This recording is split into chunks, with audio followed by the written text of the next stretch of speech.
Oké, Jeroen Hoogwerf. Ik ben een levendige uitgever, dat is de naam van mijn bedrijfje. En sinds 4 jaar maak ik het kinderboekenweekgeschenk voor de Bibliotheca Nacional Curaçao. Ja, jullie zijn eigenlijk bij me gekomen door de kinderboekenfestival op Aruba. Klopt.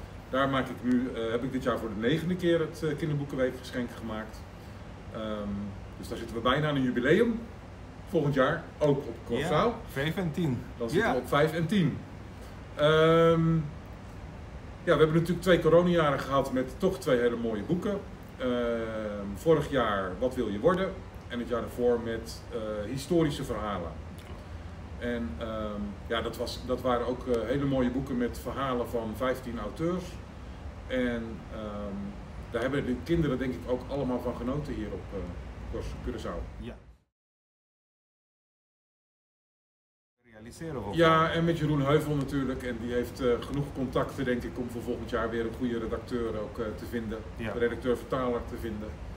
Om de verhalen van Nederlands naar Papiaments of andersom weer goed te gaan vertalen en te redigeren. Want dat zijn wel belangrijke dingen. Dat de kwaliteit moet natuurlijk goed zijn. Ja.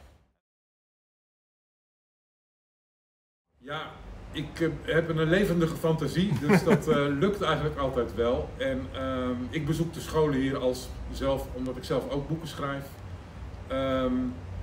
En daar haal je enorm veel inspiratie uit. Om gewoon, als je workshops met die kinderen doet, interactie met die kinderen hebt.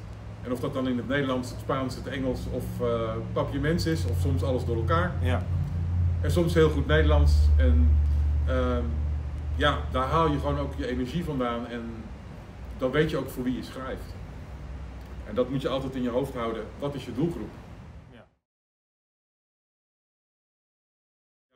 Oké, en doe je dat ook voor andere eilanden behalve Aruba en Curaçao? Nee. Nog niet. Nee, we hebben wel een boek, een geschenkboek van Aruba uit 2014. Is wel vertaald van het Papiamento naar het Papiamentu. Oké. En dat is verspreid hier op de scholen op Curaçao en op Bonaire. Oké. Ja, ik ben altijd bezig met allerlei boeken en ook nieuwe boeken van mezelf. En ja, wat er eigenlijk bij is gekomen ook, en dat vind ik ook wel mooi om te vertellen, is dat ik heel veel auteurs heb van de eilanden, zowel van Bonaire als van Aruba als van Curaçao, die ik ook probeer te ondersteunen als ze zelf een boek willen uitgeven. Omdat ik dan kan helpen met het drukproces of met vormgeving, of als ze het Nederlands willen ook met de redactie. En ja, dat helpt ook gewoon weer om boeken uitgegeven te krijgen.